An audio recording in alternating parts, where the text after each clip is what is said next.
নমস্কাৰ ছাত্ৰ ছাত্ৰীসকল জ্ঞান হাইভ ইউটিউব চেনেলৰ আনটা ভিডিঅ' তোমালোকক আন্তৰিক স্বাগতম জনাইছোঁ। আজি আমি সপ্তম শ্ৰেণীৰ ইংৰাজী পাঠ্যপুথিৰ ষষ্ঠ পাঠ ধনুজ গীটাৰ অৰ্থাৎ ধনুৰ গীটাৰ আমি আলোচনা কৰিম। পাঠটি আলোচনা কৰাৰ আগত ইয়াত দিয়া আছে যে নাও look at the pictures below they show' some people who do different kinds of job. How many can you identify? Write the profession under each picture. One has been done for you. এতিয়া তলত কিছুমান ছবি দিয়া আছে আৰু সেই ছবিবিলাক চাই ছবিবিলাকত দেখুওৱা হৈছে যে বিভিন্ন মানুহে বিভিন্ন ধৰণৰ কাম কৰিছে বা চাকৰি কৰে, তাক আমি কিমান চিনি পাওঁ বা তেওঁলোকৰ বৃত্তিবিলাক কি তলত সেই ছবিখনৰ তলত লিখিব লাগে। এটা আমাৰ কাৰণে কৰি দিয়া হৈছে। এই প্ৰথমটো হৈছে এজন ব্লেকবোৰ্ড আছে, ব্লেকবোৰ্ডৰ আগত এজন মানুহ আছে আৰু সেইজন আমি গম পাইছোঁ, দেখা পাইছোঁ এজন হৈছে এজন টিচাৰ, এজন শিক্ষক। পিছৰজন আছে বগা ড্ৰেছ পিন্ধি, বগা কোট পিন্ধি আছে আৰু ডিঙিত এডাল ষ্টেথস্কোপ আছে, তাৰ মানে তেওঁ হৈ গ'ল ডক্টৰ। ইজন দেখিছোঁ আমি পুলিচৰ পোছাক পিন্ধি আছে, গতিকে তেওঁ হৈছে এজন পুলিচ, তেওঁৰ বৃত্তিটো হৈছে পুলিচ। আৰু ইজন হৈছে ছিংগাৰ, হাতত এখন গীটাৰ আছে, এটা বাদ্যযন্ত্ৰ আছে আৰু তেওঁ হৈছে গায়ক। তাৰপিছত আছে এটা হেলমেট পিন্ধি আছে আৰু হাতত কিছুমান হিচাপ নিকাচৰ মেপ লৈ আছে, তেওঁ হৈছে এজন ইঞ্জিনিয়াৰ। আৰু নেক্সট যি আছে সেয়া হৈছে এগৰাকী চাইণ্টিষ্ট বা লেবৰেটৰিয়ান। ইয়াত এখন ছবি দেখুওৱা হৈছে, ধনুৰ গাঁওখনৰ ছবি আৰু লগতে ধনুৱে তাইৰ বন্ধুসকলৰ লগত সেই এটা ষ্টেজ পাৰফৰ্মেঞ্চ অৰ্থাৎ গাঁৱৰ মুকলি পথাৰত তেওঁলোকে কল্পনাৰ এখন জগতত কি কৰিছে, তেওঁলোকে কিছুমান খেলা খেলিছে আৰু সেই ছবিখন ইয়াত দেখুওৱা হৈছে। আহা তেনেহ'লে আমি পাঠটো আৰম্ভ কৰোঁ।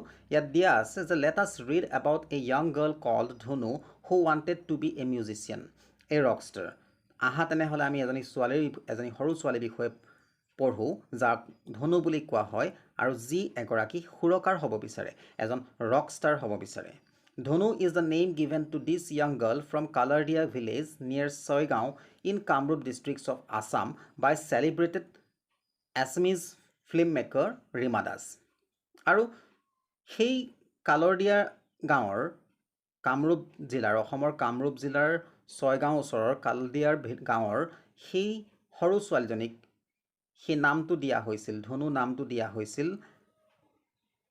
প্ৰতিষ্ঠিত বা প্ৰখ্যাত অসমীয়া চলচ্চিত্ৰ নিৰ্মাতা ৰীমা দাসৰ দ্বাৰা। We know of Dhunu and her dreams from Rima Das movie Village Rockstar, which won several prestigious prizes including the Swarna Kamal Award for Best Feature Film in 2017 at the 65th National Film Awards 2018. আৰু আমি ধনুৰ বিষয়ে আৰু ধনুৰ সপোনবোৰৰ বিষয়ে ৰীমা দাসৰ cinema বা চলচ্চিত্ৰ বা আমি ছবি বুলি ক'ব পাৰোঁ, ছবি ভিলেজ ৰকষ্টাৰৰ পৰা গম পাওঁ। আৰু যিখন ছবিয়ে বহুকেইটা সন্মানীয় পুৰস্কাৰ বা পদ পাবলৈ সক্ষম হৈছে, তাৰ ভিতৰতে আছে 2018 চনত 65 সংখ্যক ৰাষ্ট্ৰীয় চলচ্চিত্ৰ বঁটাৰ যিখন বেষ্ট ফিচাৰ ফিল্ম 2017 চনৰ কাৰণে স্বৰ্ণ কমল বঁটা প্ৰদান কৰা হৈছিল বা স্বৰ্ণ কমল বঁটা পাবলৈ সক্ষম হৈছিল। Village Rockstars was also India's official entry in the Best Foreign Film category at the 91st Academy Awards and was much appreciated even though it did not win an Oscar. আৰু ভিলেজ ৰকষ্টাৰ্ছ সেই চলচ্চিত্ৰখন ভাৰতবৰ্ষৰ এখন এনেকুৱা ছবি যি বিদেশত 91 সংখ্যক যি অস্কাৰ তাত অন্তৰ্ভুক্ত হৈছিল আৰু যথেষ্ট মানুহে আঁকোৱালি লৈছিল, যদিও এটা অস্কাৰ বঁটা পাবলৈ সক্ষম নহ'ল। Dhunu is a 10-year-old girl who lives with her mother and elder brother Manabendra. ধনু এজনী 10 বছৰীয়া ছোৱালী যি তাইৰ মাক আৰু ককায়েক মানবেন্দ্ৰৰ লগত থাকে। Her father died some time ago and they are quite poor. তাইৰ দেউতাক কিছু সময় আগতে মৃত্যু হৈছে অৰ্থাৎ কেইবছৰমান আগতে মৃত্যু হৈছে আৰু সিহঁত যথেষ্ট দুখীয়া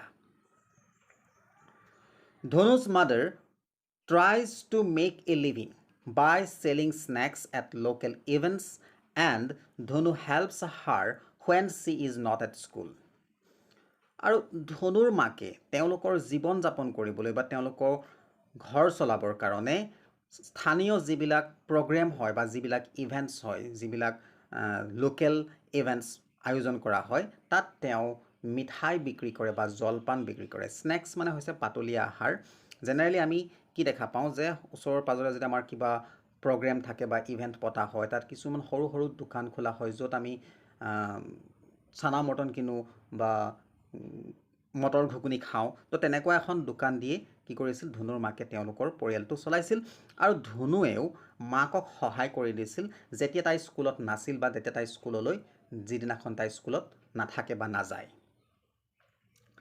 In her free time, Dhunu spends her time playing with her pet goat and her friends Rinku, Baluram, Vishnu and Bhaskar. আৰু ধনুৰ আজৰি পৰত তাই সেই আজৰি সময়খিনি তাই পোহনীয়া ছাগলীজনীৰ লগত খেলি আৰু তাই বন্ধু ৰিংকু বলুৰাম বিষ্ণু ভাস্কৰৰ লগত খেলি পাৰ কৰে She loves to climb trees, ride bicycles, swim in the river and play in the paddy fields with her friends. তাই গছ বগাই ভাল পায় চাইকেল চলাই ভাল পায় নদীত সাঁতুৰি ভাল পায় আৰু বন্ধুহঁতৰ লগত খেতি পথাৰত খেলা ধূলা কৰি ভাল পায় The women of the village often scold her for not behaving like a girl, spending time with boys and playing boys games. আৰু গাঁৱৰ মহিলাসকলে প্ৰায়ে তাইক কথা শুনায় বা গালি পাৰে এজনী ছোৱালীৰ নিচিনা আচৰণ নকৰাৰ বাবে বা ল'ৰাৰ লগত বা ল'ৰাৰ খেল খেলি সময় কটোৱাৰ বাবে But her mother does not stop Dhunu from doing anything she likes and instead gets angry with the other women. কিন্তু ধনুৰ মাকে ধনুৱে ভাল পোৱা কোনো ধৰণৰ কামতেই বাধা নিদিয়ে বৰঞ্চ তেওঁ আন মহিলাবোৰক ওপৰত খংহে কৰে She reminds them that none of them came to help her after her husband's death. এই কথাটো ধনুৰ মাকে বাকী গাঁৱৰ মহিলাসকলক মনত পেলাই দিয়ে যে যেতিয়া ধনুৰ দেউতাক ঢুকাইছিল বা ধনুৰ মাকৰ গিৰিয়েক ঢুকাইছিল তেতিয়া কোনোৱে তেওঁক সহায় কৰিবলৈ আগবাঢ়ি অহা নাছিল She has been doing both a man's job as well as a woman's job, earning money and looking after her children, her animals and her land. আৰু ধনুৰ মাকে এজন পুৰুষৰো কাম কৰিছে লগতে এগৰাকী মহিলাৰ কাম কৰিছে টকা উপাৰ্জন কৰিছে ল'ৰা ছোৱালী চোৱা চিতা কৰিছে নিজৰ পোহনীয়া জীৱ-জন্তু লগতে খেতিবাৰী কৰিব লগা হৈছে One day Dhunu and her friends come upon a group of boys practicing music for a local event. এদিন ধনু আৰু তাই বন্ধুহঁতে এটা স্থানীয় ইভেন্টৰ কাৰণে বা স্থানীয় কোনো পৰিবেশনৰ কাৰণে এটা লৰাৰ দলে সুৰ অনুশীলন কৰি থকা দেখা পালে The musicians take no notice of the young children who quietly come into the room and stare at them, fascinated by the instruments. আৰু সেই বাদ্যযন্ত্ৰবোৰ দেখি মোহিত হৈ বা সেই বাদ্যযন্ত্ৰসমূহ দেখি মুগ্ধ হৈ সেই ল'ৰা ছোৱালীকেইটা যি কোঠাৰ ভিতৰলৈ মনে মনে সোমাই আহিছিল আৰু সেই বস্তুবিলাক থৰ লাগি চাই আছিল এই কথাটো সেই মিউজিচিয়ানসকলে বা সেই সুৰকাৰসকলে লক্ষ্য কৰা নাছিল Dhunu and her friends touched the instruments with curiosity and surprise, having never come so close to musicians. ধনু আৰু তাই বন্ধুহঁতে সেই বাদ্যযন্ত্ৰসমূহ অতি উৎকণ্ঠাৰে অতি আচৰিত হৈ স্পৰ্শ কৰি চাইছিল যিহেতু সিহঁতে কোনোদিনেই বা কোনো কালেই সুৰকাৰৰ ইমান কাষ চাপি অহা নাছিল বা তেওঁলোক আহি পোৱাও নাছিল Dhunu is especially fascinated by the guitar and later tells her friends that they should form their own band. ধনু বিশেষকৈ সেই গীটাৰখন দেখি মুগ্ধ হৈছিল আৰু পাছত তাইৰ বন্ধুহঁতক কৈছিল যে সিহঁতেও নিজৰ এটা বা নিজা এটা বেণ্ড খুলিব লাগে বা এটা মিউজিক গ্ৰুপ খুলিব লাগে, এটা দল গঠন কৰিব লাগে বুলি কৈছিল। She and her friends make styrofoam cutouts of guitars and other instruments and pretend to play them on a stage in the rains and in the fields.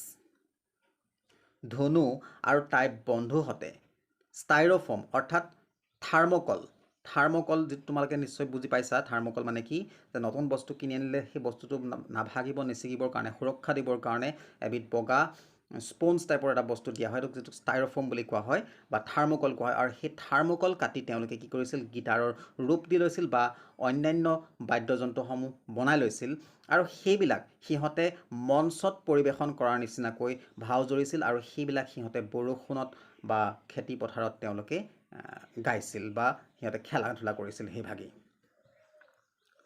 The trees, clouds, cows, goats and other children become their audience and they begin living their rockstar dreams.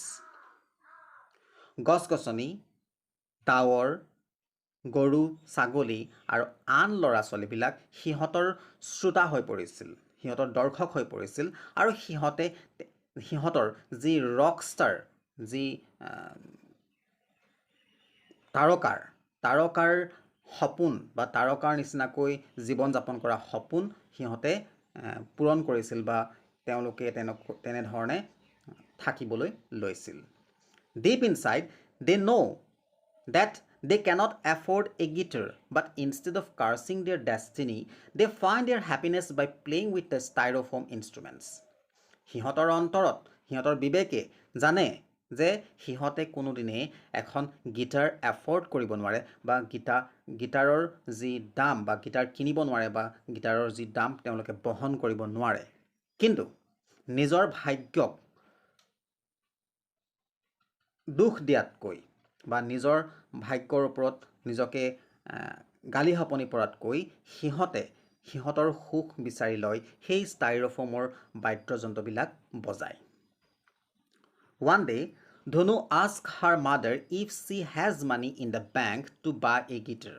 এদিন ধনুৱে মাকক সুধিছিল যে এখন guitar কিনিব পৰাকৈ বেংকত টকা আছিল নেকি। When her mother tells her that they would have to sell off Dhunu's guitar, Munu, to buy a guitar, Dhunu is shocked and does not mention it anymore. যেতিয়া মাকে তাইক কৈছিল যে এখন গীটাৰ কিনিবলৈ হ'লে ধনুৰ ছাগলীজনী অৰ্থাৎ মুনুক বিক্ৰী কৰিব লাগিব, এই কথাটো শুনি ধনু বৰ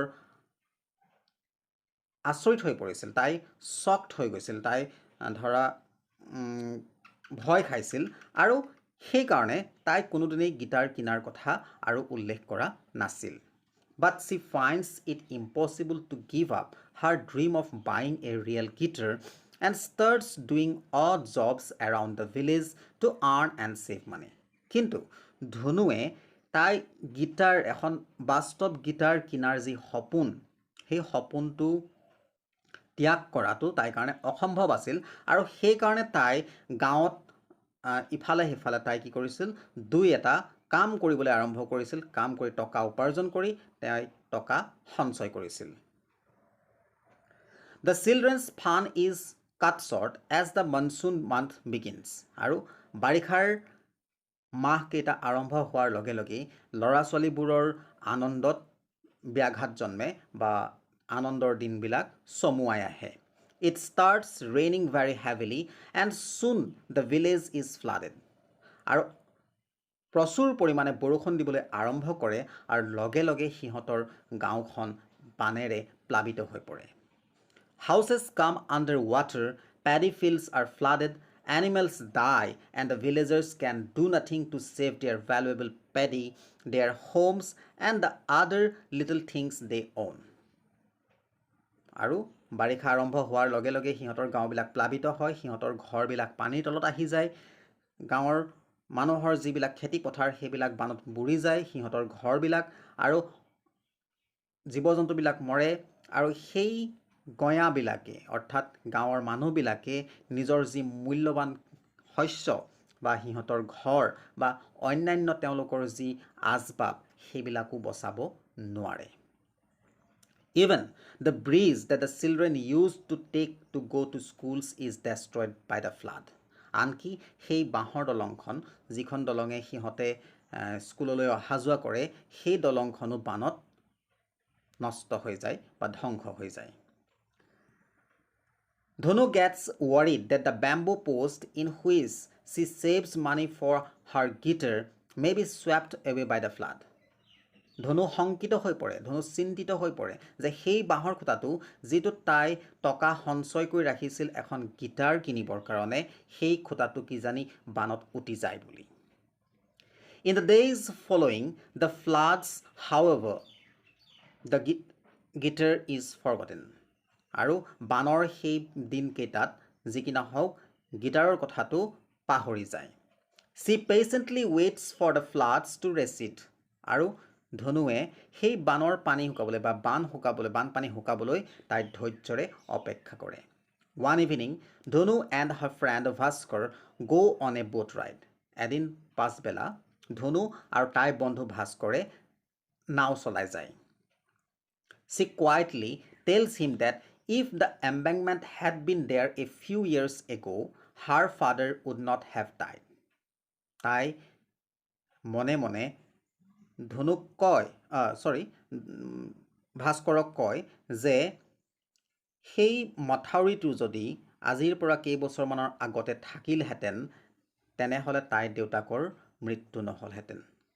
She fears that if the embankment gives way, the whole village will drown. আৰু তাই ভয় কৰে যে যদি সেই মথাউৰিটো ভাঙে বা ছিঙে তেনেহ'লে গোটেই গাঁওখনেই বানত ডুবি যাব। One day, after the floods have finally gone, Dhunu's mother spots her sleeping with the styrofoam guitar. এদিন বানপানী শুকোৱাৰ পাছত যেতিয়া অৱশেষত বানপানী শেষ হ'ল ধনুৰ মাকে দেখা পালে যে ধনুৱে এখন ষ্টাইৰফোম গীটাৰ লৈ থাৰ্মকলৰ গীটাৰ লৈয়ে টোপনি গৈছে বা শুই গৈছে। Seeing this, she realizes how much Dhunu still longs for a guitar. এই কথাটো দেখি ধনুৱে এখন থাৰ্মকলৰ গীটাৰ লৈয়ে শুই যোৱা কথাটো দেখি মাকে উপলব্ধি কৰে যে ধনুৱে এতিয়াও কিমান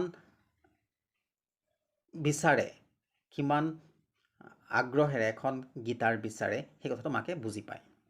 She wants to fulfill her daughter's dreams and secretly visits a music shop to ask about a cheap guitar. আৰু ধনুৰ মাকে জীয়েকৰ সেই সপোন পূৰণ কৰিবৰ কাৰণে মনে মনে এখন বাদ্যযন্ত্ৰ বিক্ৰী কৰা দোকানলৈ যায় আৰু তাত এখন সস্তীয়া গীটাৰৰ কথা সোধে বা বিষয়ে সোধে।